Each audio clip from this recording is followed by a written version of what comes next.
we came pretty close. Adios, adios.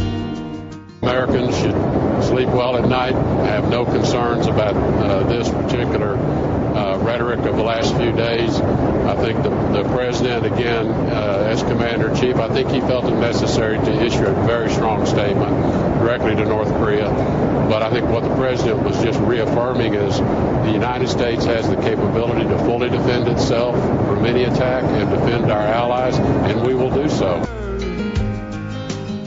You are listening to the Laura Ingraham Show. Rex Tillerson clearly downplaying Trump's rhetoric. So when he said basically pay no attention to the rhetoric, he's talking about the commander-in-chief, I guess. That's an interesting scenario. That was wild.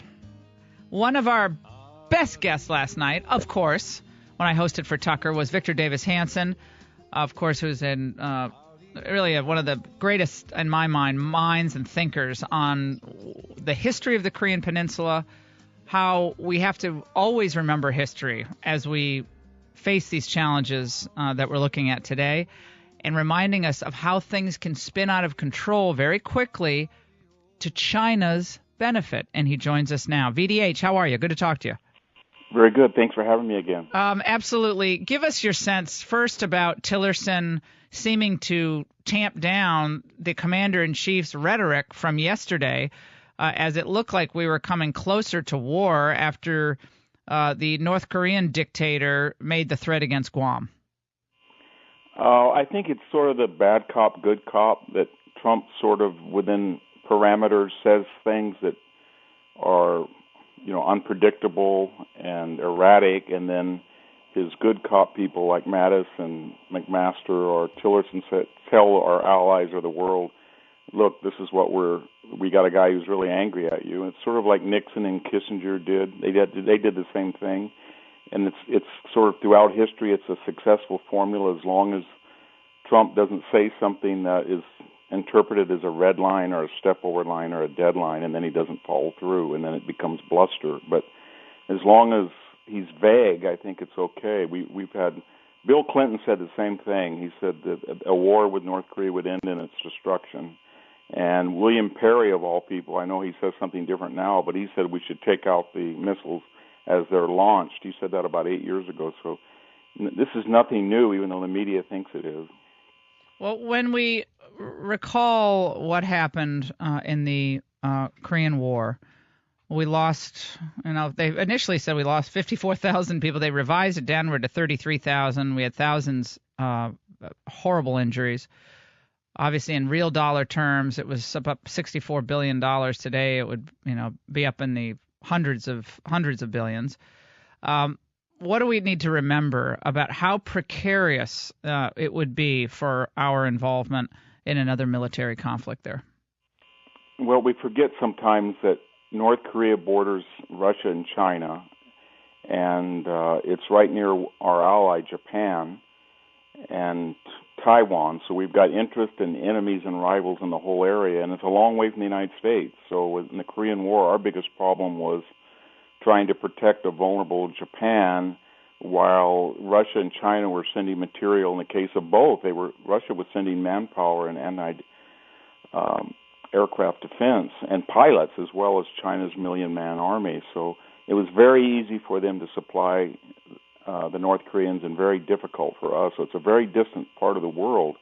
One good thing is, though, from the Korean War is that China learned that it was a very bad thing for them to get involved with the United States and Korea. We forget that, but archives have shown they lost almost 1 million people, and the Red Army was terribly beaten by the United States, and that had a traumatic effect on them, and one of the reasons they didn't intervene in Vietnam. So they don't want to get too involved in it, and they're playing a game of chicken as to how long is this in the cost-benefit analysis helping China.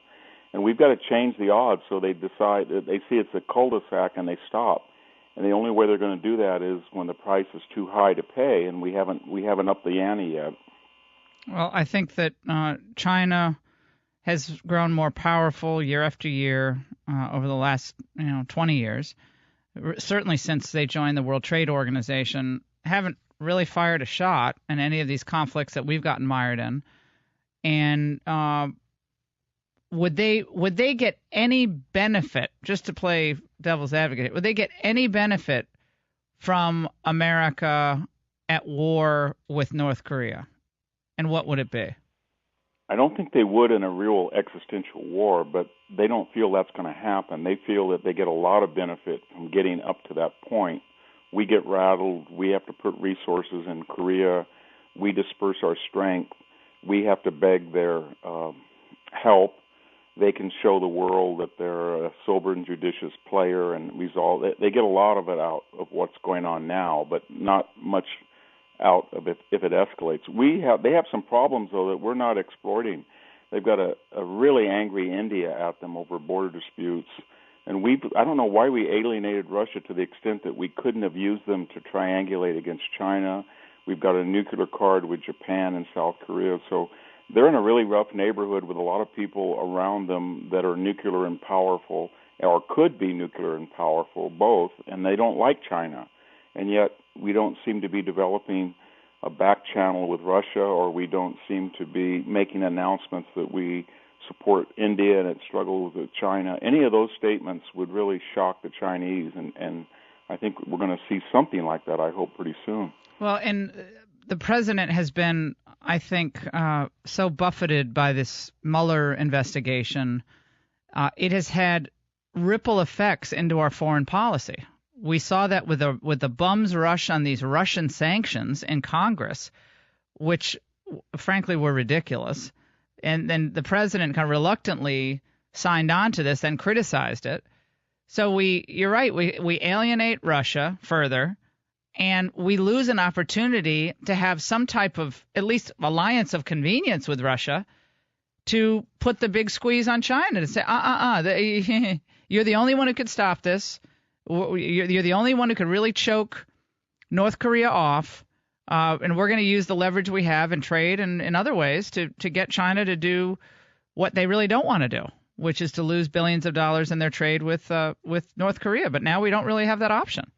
No, you're right, and that point is never made about the hysterical left, that in their zeal to redeem themselves or find some explanation for the inexplicable loss, they really alienated and demonized Russia to such a degree that it's not useful anymore in a way that it could have been in this crisis. They're really culpable for that. And we've got to find ways to pressure China, as we've said, and one way is pressuring Chinese individuals in the party not to come here or not buy property. Another is to raise the nuclear card. We've got to talk more about Taiwan and missile defense. Bingo. Victor Davis Hanson, we could talk to you for an hour. Thank you so much for your perspective, as always. When we come back, Pat Buchanan.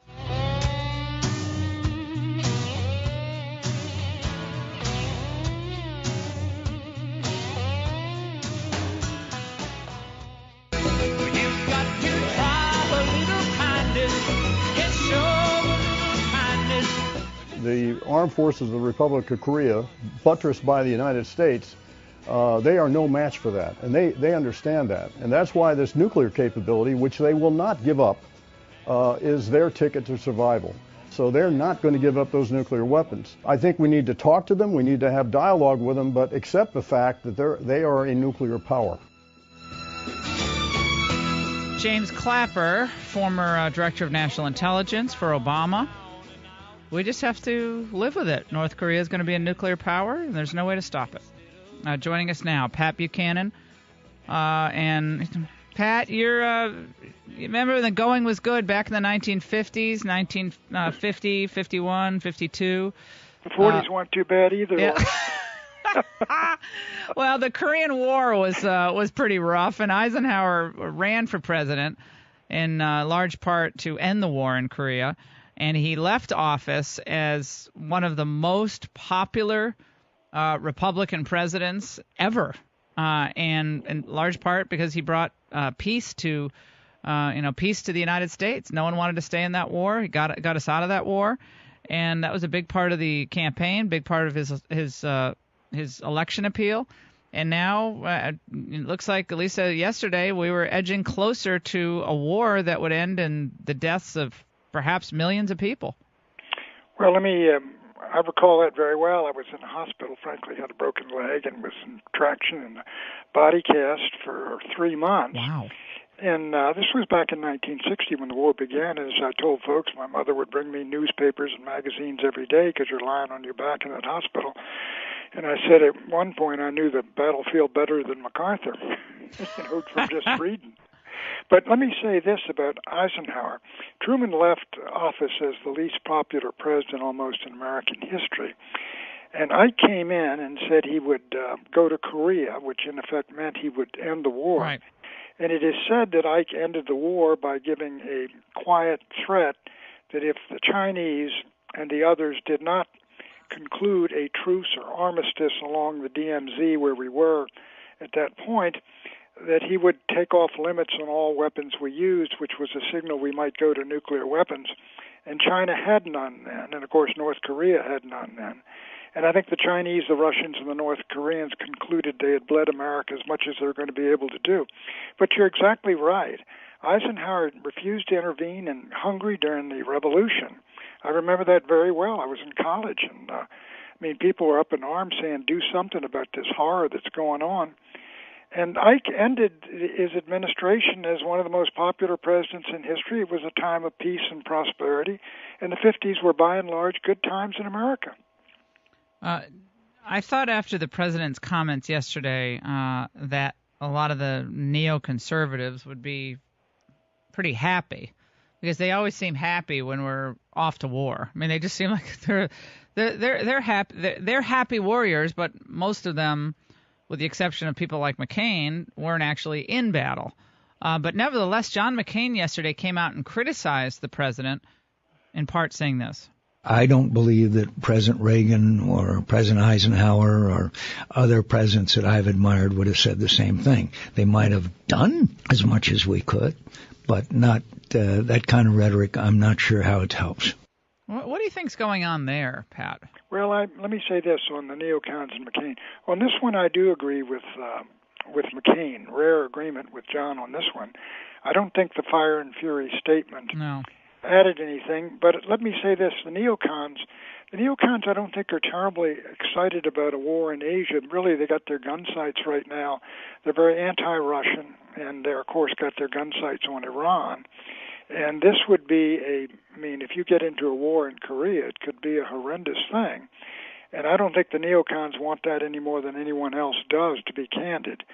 But I do think that earlier you had somebody on, was it Clapper, saying that we're going to have to live with a nuclear North Korea. Well, remember Bush in 2002 in that dreadful speech, the axis of evil said the world's worst nations are not going to be, or worst regimes are not going to be allowed to get the world's worst weapons. And North Korea proceeded to build and test a nuclear weapon. They are a nuclear power. They do have nuclear weapons.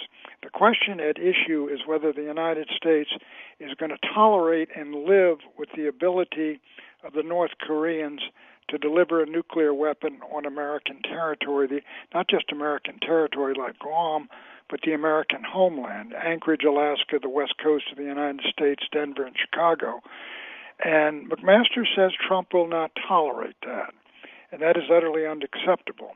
But I think North Korea has decided this, Laura, that the only way they can guarantee the Americans don't attack them and bring down their regime is if they have a nuclear deterrent. That Saddam didn't have one, and look what happened to him, and Gaddafi didn't have one, and look what happened to him. And so they are determined to build this deterrent, and I don't think, absent of military action, we're going to be able to prevent them from doing so. Mm-hmm. Well, Pat, let's reflect on how we lost leverage against China vis-a-vis North Korea, and how we could perhaps regain some leverage, knowing that without China, North Korea couldn't do what North Korea is doing. They are many just say they're the puppet of China in many ways. And so we did this World Trade Organization deal, and Bill Clinton and Alan Greenspan and all these Republicans were all excited because there's going to be a new era of trade with China. China became more powerful year after year. We saw that over the last 8 years of Obama. From 2009 to 2016, China gained in strength, military, technological strength, weapons and space, all the advances they've made. And now we're sitting here having to, I guess, perhaps tolerate a real nuclear North Korea. And we're either not going to exercise our remaining leverage against China, or we can't. Or we help create this dynamic by enriching China and isolating Russia, as Victor Davis Hanson just said on the show. You are exactly right. The United States and the Republican Party in particular, in the 1990s, when some of us were arguing, look, do not give them MFN, do not let them build up these trade surpluses. China is running an annual trade surplus in goods somewhere between 400 and 500 billion a year with the United States. They've gone from the size of Italy's economy at the turn of the century to an economy that is big as the United States, and their manufacturing base is larger, and that's being translated into military power, naval power, air power, nuclear power, and also a foreign policy of expansionism all through Asia and the One Belt, One Road strategy all the way into Central Asia and toward Europe. But here's where you are correct also, and that is that China does have the ability basically to strangle North Korea to death in terms of oil and in terms of not buying its coal and its exports, and secondly, in terms of not allowing imports or exports to go into North Korea. They would risk bringing down the North Korean regime. They would really imperil it. But I believe this. China is playing a game here. They are getting the benefit of North Korea's threats and its building of nuclear weapons, because those threats are forcing South Korea to say, look, the Americans going to protect us? The Americans are nervous themselves. Are they going to protect us? So North Korea is driving a wedge between South Korea and the United States. It's also pushing a lot of folks in the United States to say, get our troops off that peninsula, move them offshore. And so North Korea, in a way, is doing the work of China. At the same time, China does not want, I don't believe China wants a war. So they're playing a very touchy game here, and they're playing it very well. But the truth is that Trump is correct here. The Chinese could squeeze North Korea to death. I don't believe they want to. I don't believe they will. No, we already would have. They're using them as a cat's paw. Right. You could say they're the puppet. They're a convenient wedge, and it's very useful to China to have America mired in another conflict, whether we're on the brink of the conflict or we actually get into a horrific military struggle. China doesn't fire a shot year after year after year. They don't have any of these wars that we have, and they get stronger and stronger and stronger. All they do is focus on the home front, expanding their influence. And is there any scenario, Pat, where you think China could come in and say, "Okay, guys, we're not gonna tolerate this, but we have our own conditions. These are the conditions that we have." Well, the question is, you're exactly right. I mean, look at all these crazed Middle East wars we're in.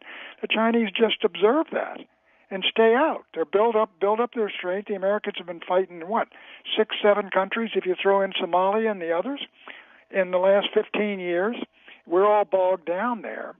But here's the thing. The Chinese, I think, believe, and I believe correctly, that in the longer term, just as they've grown from the size of Italy to the size of the United States in 17 years, the future belongs to them if they stay out of a war with the United States, the kind of war between the two greatest powers that Germany and Britain failed to stay out of in the first half of the 20th century. So at the same time, I think they want to maintain North Korea. But I tell you, if the game goes to the point where there's a possibility of a real war, which could very quickly go nuclear, whether the North Koreans got missiles that can reach us or not, I mean, I can't believe North Korea would go down fighting without using everything in its arsenal, including nuclear weapons. The Chinese got to ask themselves, do they really want something like that to occur right next door to them and have the Korean Peninsula just on fire and millions of refugees and the whole world divided between China and the United States? I think the Chinese would like the current situation to continue on, with the U.S. distracted and problems here in the U.S. But Pat, what I'm saying is, couldn't they broker the peace, or a tolerable peace? I don't know that they can. I think that unless the North Koreans are faking it, they've been very insulting to China. Kim Jong-un, to my understanding, has never visited China. Has been in power 4 or 5 years. Never visited there. They realize they got a problem child on their hands with nuclear weapons, and it's a tough situation to manage. But they've been managing it well. We're not gonna have an Incheon landing. I can tell you that. We're not gonna be back to Chosin Reservoir. That's not how this war is gonna be fought. My friends. I mean, I have my surrogate dad, Chuck Carlson, fought in the Korean War, and I can't wait to talk to him because he's like, okay, let me tell you how it really was. So now he's feeling this idea that we're gonna be fighting this romantic war. That's over. That's just not going to happen. Pat, I got to ask you about this. There seems to be a big squeeze on against Steve Bannon once again in the West Wing. We got the Wall Street Journal editorial board globalists now pushing up against Bannon because they said Bannon wants McMaster out because McMaster is really aligned with, the George Soros types, and he's purged a lot of the nationalists out of the National Security Council. What is your sense about Bannon? If for any reason Bannon leaves this White House, what becomes of the America First, Make America Great Again agenda of Donald Trump, especially with a populist tilt? Well, the economic nationalism, I think that would go pretty much out the window. And I think Trump is very committed to border control when he realizes, I think, that is indispensable to his, political survival and reelection. But I would be concerned about the foreign policy interventionism, quite frankly, if Bannon were thrown out. But the fact, I haven't read the Wall Street Journal today. I got up a little late. But I think that it's also a sign that Bannon must be influential if their Wall Street Journal is clawing the walls. Well, they're trying to save that McMaster, who was probably one of their favorites is in trouble. Yeah, they gotta save the globalist over at the NSC. They gotta save him and throw Bannon out. But I'm telling you, Bannon goes, and I agree with you. And I know Trump doesn't like to hear this.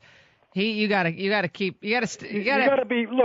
with him. Loyal to your people. You gotta be loyal to people. Trump's not known for loyalty to his staff. He praises them one day and then he says, well, he's a good man the next, makes him walk out in the rain. And you need Bannon's voice in there, quite frankly. He is the custodian of the populist conservative. Well, I won without Bannon. The traditionalist ideas, which are more than half of Trump's coalition, and also they're the critical element that got him elected. Yeah, let me tell you something. Bannon better not be going anywhere. McMaster, I'm not worried about him one way or another. He should probably move on to. You can get some new generals. Yeah, my generals. We can move on to other generals who probably don't have any past with Soros-related entities. That would be a good thing.